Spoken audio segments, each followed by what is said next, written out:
hanya ada SMS mengatakan bahwasannya saya itu penipu bajingan. Dari yang 7 juta awalnya, 3 minggu kemudian, sekitar 3 minggu, tiba-tiba udah jadi 40 juta. Dengan jawaban yang cetus dia bilang, udah pasarin aja gitu.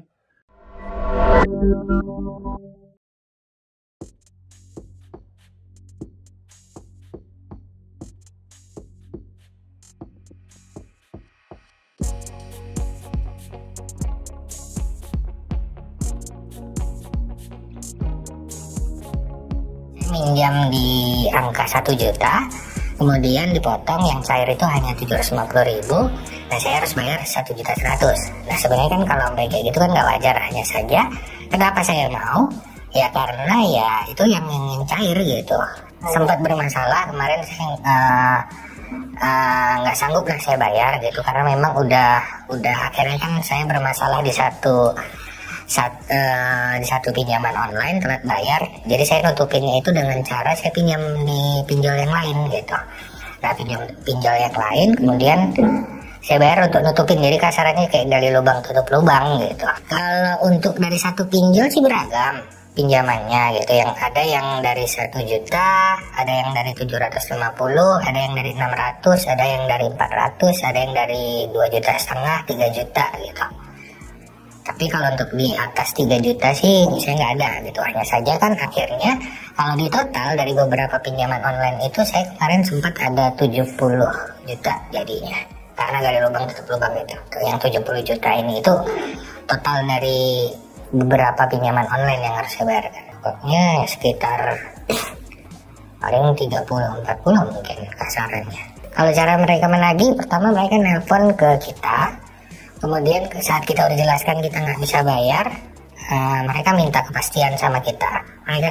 Kita coba nego, dikasih waktu 2 hari, 3 hari. Kalau nggak bisa juga, nanti mereka mengancam akan menyebarkan data-data kita dengan kontak kita. Saya sempat ngalamin di tahun 2018 lah, sebelum corona merebak di Indonesia itu.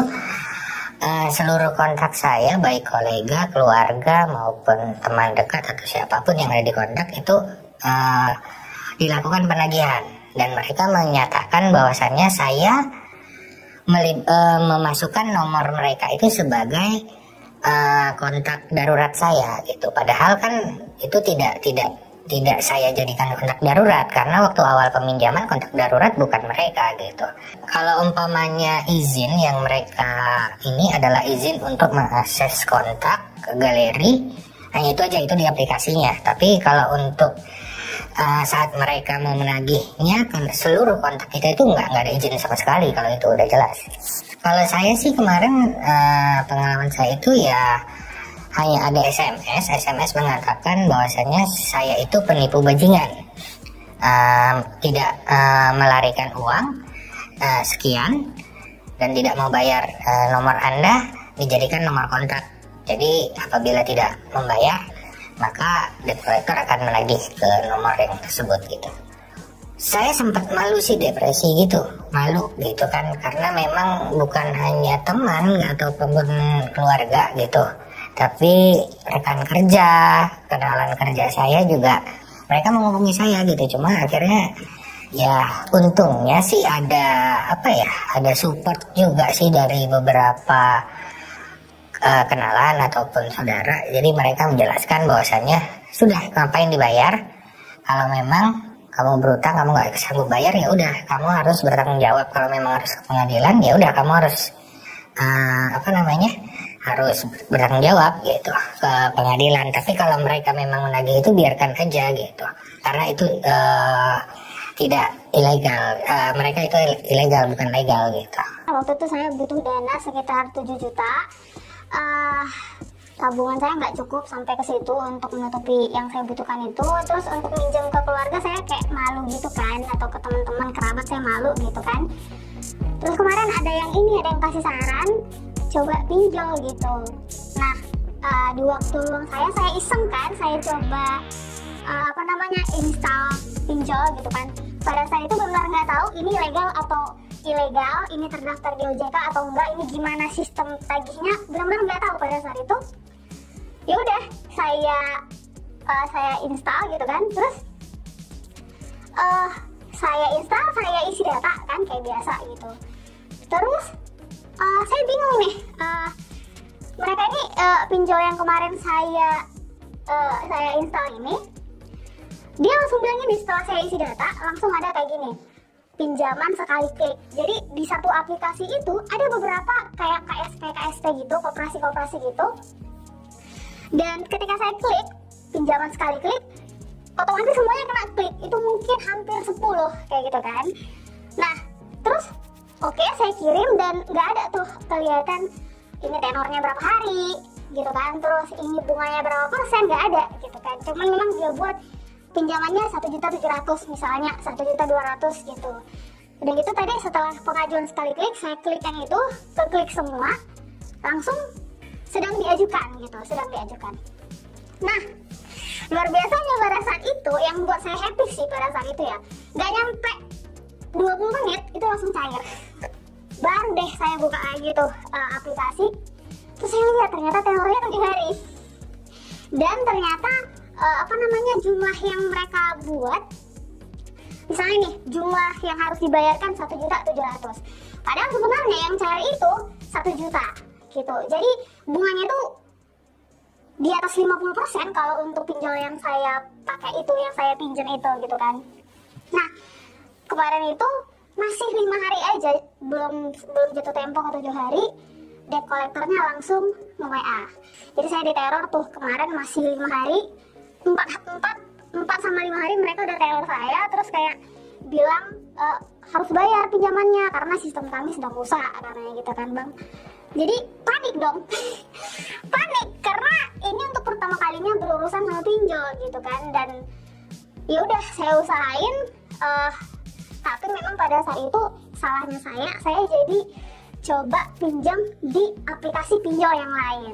Jadi pada saat itu saya iseng juga ya kan, install aplikasi pinjol yang lain, cair juga, dan ternyata ilegal kayak gitu bang. Saya tuh kayak sampai di titik ini aku nggak sanggup lagi deh bayar gitu kan. Terus saya coba aliskan berapa sih total utang saya dari pinjol ini gitu kan, baik yang legal maupun yang ilegal gitu. Kalau yang legal sedikit gitu, memang lebih banyak di ilegal gitu kan. Karena memang gini bang, ketika misalnya nih aku cair nih di pinjol ilegal yang ini gitu kan, aku nggak tahu ya gimana cara kerja pinjol itu, kayaknya pinjol ilegal yang lain berdatangan untuk menawarkan pinjaman, apalagi di saat udah jatuh tempo. Kayaknya mereka tahu aja gitu kapan kita jatuh tempo gitu kan. Nah jadi kayaknya terjerat juga sama pinjol yang lain ini, yang lain ini gitu, yang datang sendiri gitu, yang bahkan nggak ada di Play Store sebenarnya aplikasinya. Nah kemarin itu dari yang 7 juta awalnya, 3 minggu kemudian, sekitar 3 minggu, tiba-tiba udah jadi 40 juta. Maki-makian, semua jenis kebun binatang itu mereka sebut, alat kelamin mereka sebut. Iya, yang paling kasar bang, kayak gitu. Awalnya mereka tagih ke aku, kayak gitu kan. Oke, aku jawab, gitu kan, aku jawab. Tapi ketika mereka ngeliat, oh kayaknya ini ada potensi nih untuk gagal bayar, gitu kan, barulah mereka mengancam untuk sebar data ke kontak-kontak kita. Karena kan kalau yang ilegal ini, ketika kita install aplikasinya, mereka minta izin untuk akses galeri, akses kontak, akses SMS, dan juga akses log panggilan. Kalau mereka ngancam untuk datang langsung ke tempat kerja Anda, ke bos Anda, ke keluarga Anda, itu pasti ada. Yang emang udah parah kali pada saat itu, yang mereka tuh terornya itu sampai nge-share foto-foto vulgar gitu kan. Gak tahu ya mereka ambil dari mana, mungkin dari internet. Mereka ambil foto vulgar, ada sekitar 4 gambar gitu kan, terus di sebelahnya mereka taruh foto saya, karena kan kita waktu isi data kan kita harus foto nih sama KTP, jadi wajib muka kita nampak. Jadi foto saya dinampakkan di situ dengan KTP, terus juga KTP saya dinampakkan di situ. Ini tuh mereka share ke beberapa kontak kayak gitu. Kemarin saya sempat mikir gini bang, sambil naik motor nih pergi ngantor, kalau aku mati ini masalahnya selesai ya. Sebatas itu doang bang. Awalnya saya daftar di salah satu perusahaan yang sebenarnya saya tidak tahu itu adalah pinjaman online, dan yang lebih parahnya itu adalah ilegal dan tidak terdaftar. Saya daftar kerja dan diterima untuk interview, dan di hari itu juga saya langsung diterima kerja. Dan pertama kalinya masuk ke ruangan kerja, bener-bener udah nggak nyaman. Kenapa saya bilang nggak nyaman? Ruangan kerja bener-bener bukan seperti ruangan kerja pada umumnya. Ruangan kerja itu seperti ruangan ujian, ruangan kelas sebuah kampus yang dimana mahasiswanya akan melakukan ujian di lab komputer. Ya, pada saat interview, saya nanya, ini sebenarnya perusahaan apa? Yang saya baca, ini adalah perusahaan keuangan yang bergerak di bidang keuangan. Ya, mohon maaf, sebenarnya saya awalnya berpikir, ini bakalan seperti bank, yang pada umumnya memiliki nasabah, memiliki customer, segala macam gitu. Nah, tapi pada akhirnya saya salah gitu. Mereka menjelaskan bahwa ini adalah pinjol. Untuk ilegalnya, mereka nggak mengakui, cuman mereka nggak bilang ya ini ilegal, cuman mereka mengakui bahwa ini belum terdaftar. Tapi sampai saat ini pun saya melihat tetap tidak terdaftar. Dari tahun berapa mereka bangun, itu tetap tidak ada izin. Pada saat saya diminta untuk kerja, saya diberikan pekerjaan untuk menelpon sebanyak 200 nomor calon nasabah. Dan itu wajib saya telepon 3 kali per nomor. Berarti kan kalau misalnya 200 nomor dikali 3 kali, 600 ya, 600 kali. Dan itulah kewajiban semua telemarketing yang ada di sana. Setiap hari wajib mencapai target nelpon sebanyak 600 kali. Nelpon dan nawarin pinjaman. Kita nawarin pinjaman dengan pinjaman dari 5 juta, mulai dari 5 juta ke atas. Untuk pinjaman sebanyak 5 juta diberikan jangka waktu sebanyak 2 minggu dengan bunga di atas 10%. Untuk nomor yang saya telepon, saya juga tidak tahu pasti dari mana asalnya, tapi yang pasti mungkin itu tim IT yang dapat nomornya. Saya juga awalnya bingung, kaget gitu. Karena setiap telemarketing memiliki target ataupun nomor telepon yang berbeda-beda. Kita ada sekitar 20 orang dalam suatu ruangan itu, dan masing-masing memiliki calon customer ataupun calon nasabah yang berbeda. Sebenarnya hal itu pun sudah menjadi kecurigaan saya di hari pertama saya kerja. Dan di hari pertama, saya menawarkan pinjaman online ke salah satu customer, saya telepon. Selamat sore, kita dari perusahaan ini nih Pak, ingin menawarkan pinjaman online dengan nilai sekian, dalam jangka waktu sekian. Dan jawaban yang saya dapat malah tidak mengenakan. Wow, kaget dong ya, kaget. Seumur-umur saya baru pertama kali dengar begitu tuh. Saya kaget, terus saya cerita ke marketing yang ada di belakang bangku saya. Terus dengan jawaban yang cepat dia bilang, udah pasarin aja gitu. Saya nggak mau dong, saya bilang, oh nggak boleh. Kita kan kerja, kita butuh orang, kita butuh nasabah, kita butuh memenuhi target. Akhirnya saya nolak.